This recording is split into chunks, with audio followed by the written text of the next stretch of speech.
I'm going to turn it over to the man that has played a pivotal role in updating our nation's infrastructure, our Secretary of Transportation. Welcome to North Texas, sir, Pete Buttigieg.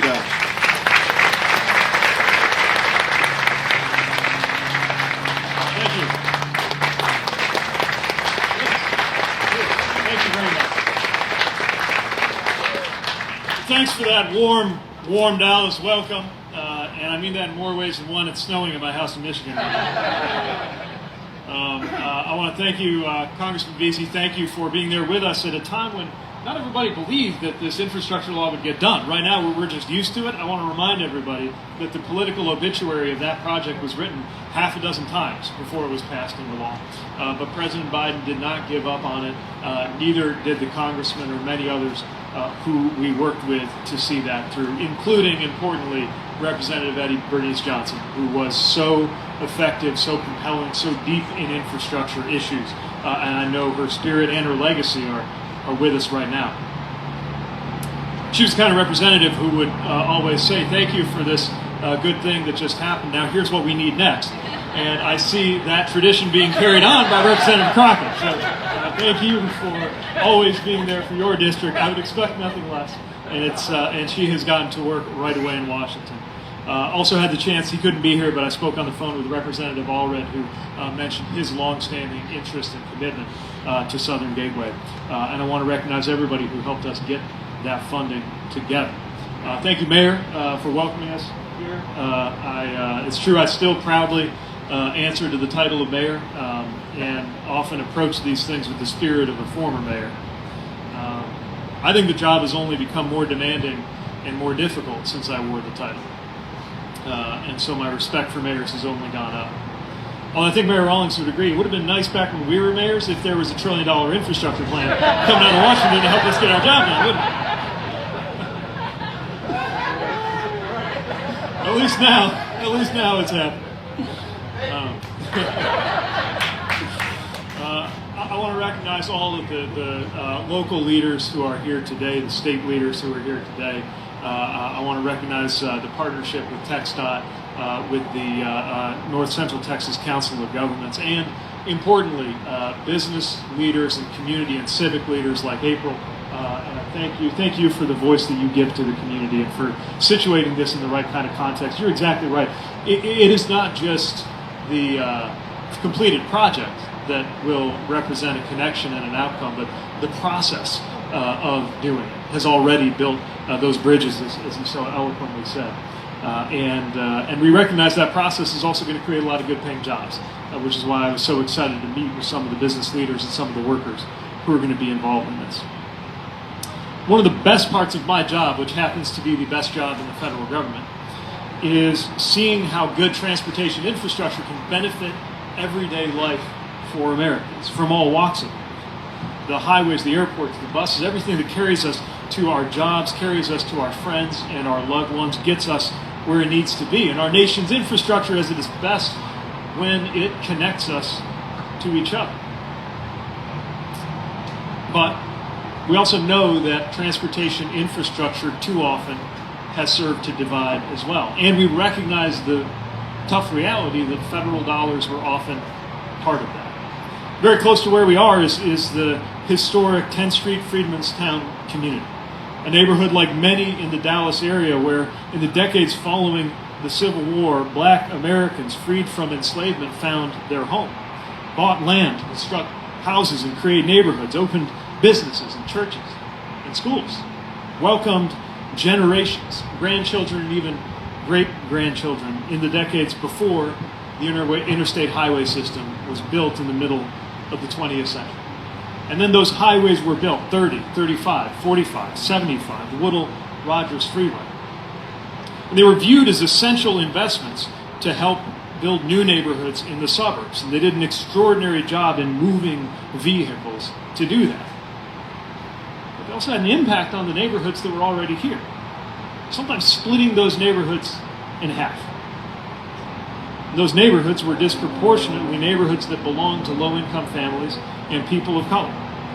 And it's not a coincidence that the communities that felt the brunt of that disruption were the same communities that at that time did not have the political power or the resources to stop or reshape or change those projects. And even though those projects happened a long time ago, those decisions affect people today.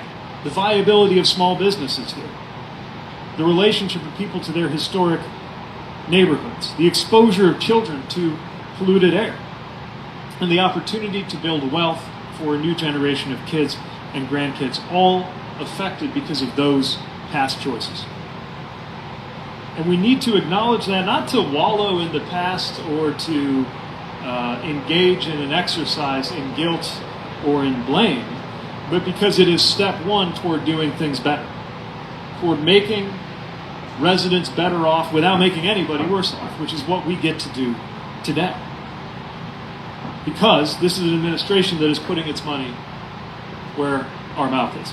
And that's why I'm so glad that we're here together. That's why this is one of the projects that succeeded in this very competitive process. That is why I am proud to join you to formally celebrate the award of $80 million to help reunite neighborhoods, bring people closer to jobs and business, expand and create parks, and make this a better, safer city.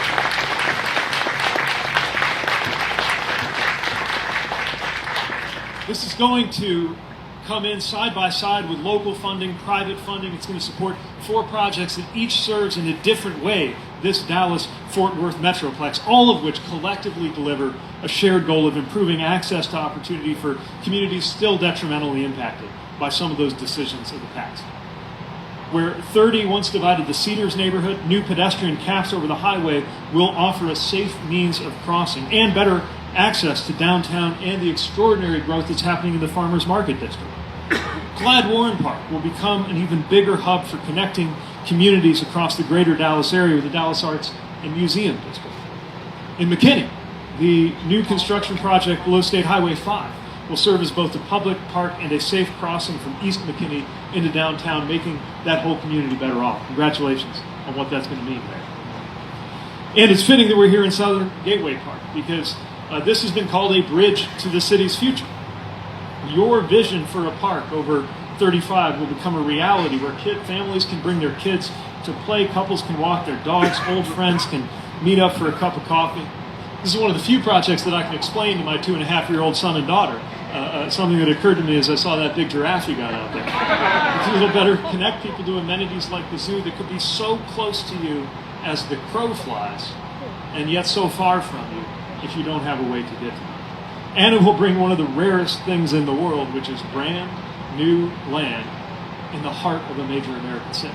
You don't get to do that every day. It's going to mean cleaner air, it's going to make it easier for people to get around, and it's going to boost the local economy. And this is something happening all around the country. We're doing work like this in Buffalo, in Birmingham, where the program was first announced, and I was able to celebrate the work to restore the historic 4th Avenue that was impacted by the construction of 65. President Biden is making good on his promise to help communities across the country write the greatest comeback story of our time. We have awarded $3.3 billion through this program alone to more than 100 communities across the United States. And though that total funding is unprecedented and historic, I will say, with that level of funding, this is still an extremely competitive program. We got so many good applications, we could not say yes to all of them. We could not even say yes to most of them. So you all have a lot to be proud of. Like it says clearly in my notes, y'all have a lot to be proud of.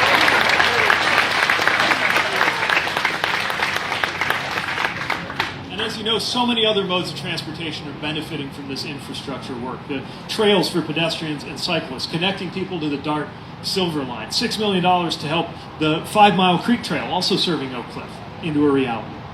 And over 6 miles of East Lancaster Avenue in Fort Worth to make sure there's more shared space to walk and ride bikes along the main thoroughfare there. The last thing I just want to mention is what all of those projects have in common. All of the 40,000 projects and counting that we're doing around the country have in common, including all of the ones supported by the $29 billion in counting that we have headed to the state of Texas.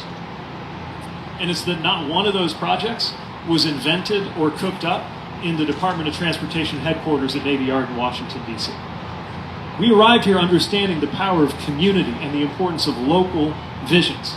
We arrived here with the belief that the good ideas weren't all going to come from Washington, but more of the funding should.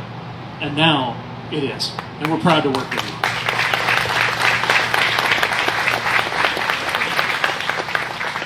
Now, like any mayor, the only thing I love more than an award announcement or a groundbreaking is a ribbon cutting. So I hope you'll invite me when this project is done. We're really excited to see it happen. Congratulations.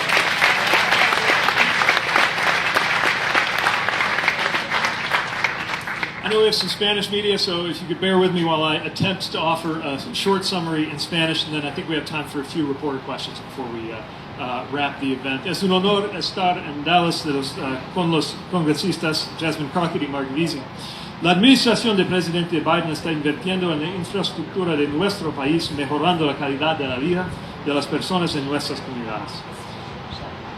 Anteriormente, ciertas carreteras eran vistas como inversiones para el desarrollo de los suburbios, pero desafortunadamente esas carreteras también dividieron a ciertas comunidades en dos.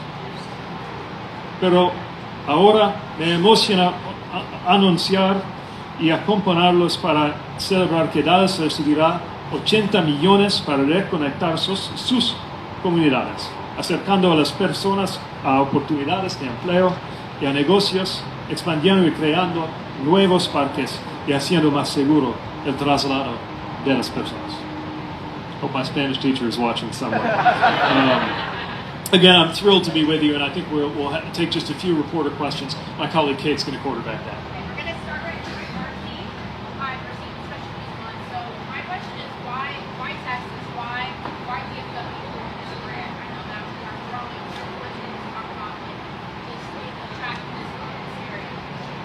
So the question is, why Texas? Why here? And as I said, this was a very competitive process. We couldn't fund every project.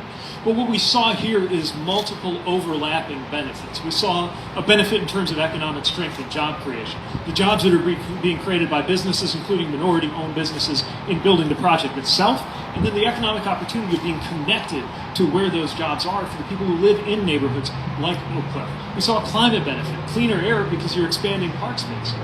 We saw a major equity benefit, of course, because this is making right wrongs from the past. And we see a benefit in terms of responding to the extraordinary growth that you have in this region. The growth that you have is a great thing to have, but it creates a challenge, which is how can infrastructure keep up? That's why so many investments, whether we're talking about this park or whether we're talking about DFW, are headed to this area from the Biden infrastructure plan. Okay, we're going to kick it over to Phil. You touched on it a little bit, but for somebody who has a vision of transportation as just being highways, airports, what's the case to those folks who may think like that? Look, the point of transportation is to connect people. And cars matter when they serve people getting around, not the other way around. And yet we've inherited a transportation system that too often pits vehicles and people against each other. We have to set up plans for our cities, streetscapes, and visions where vehicle traffic, small businesses, and human beings can all coexist peacefully. And that's the kind of vision that we see here, which is why we believe in it. And we think there will be not just economic benefits, but safety benefits to the type of road designs that are happening around here, including the vision for these connections in these parks. Okay, we're going to kick it to Alan. Mine kind of piggybacks off what you just asked. It's our transportation leaders here have said we can't just go more lane lines to solve congestion. It needs to be a multimodal approach. And if you want to talk about how adding better bike paths or making it more pedestrian friendly, how that fits into the vision and keeping it moving. That's exactly right. Look, of course, there are times when a highway needs to be built or needs to be expanded, but you can't pave your way out of some of the problems that come up with congestion in a high-growth area. You need to create better networks, better alternatives, use active transportation that is the right answer for shorter distances for many people. Make sure there's good transit connections. That's why we're investing in NART. We need all of the above, and make sure that you're not forced to bring 2,000 pounds of metal with you everywhere you go. Of course, we want to make sure that it is efficient, safe, and convenient when you are driving, but we want to make sure that's not your only choice. Our last question here from Phil. America's a big country. Is the bipartisan infrastructure bill enough to meet all the needs for the next couple decades, or are we going to need another one in 10, 15 years? The reality is, even with the historic funding that we have, the most funding for roads, highways, and bridges since the Eisenhower administration, the most funding for transit ever. It is not going to be all that is needed. We are going to need to build on this. The good news, though, is we've changed the trajectory from the backlog getting worse and worse. We've got it getting better and better. More projects like this are coming to life. But yes, we're going to need to do more. And just as the members aren't shy to let me know when they need this funding to come to this district, we're going to be talking with them about the fact that we are smack in the middle of the 5-year life of this bill. It's not too soon to talk about what the next 5-year bill needs to look like. Any specific number on needs nationwide in the dollar amount? A lot. I'll just leave it at that for now. Thanks again. Really appreciate being able to celebrate this with you. Congratulations on a fantastic summer. Thanks for having me.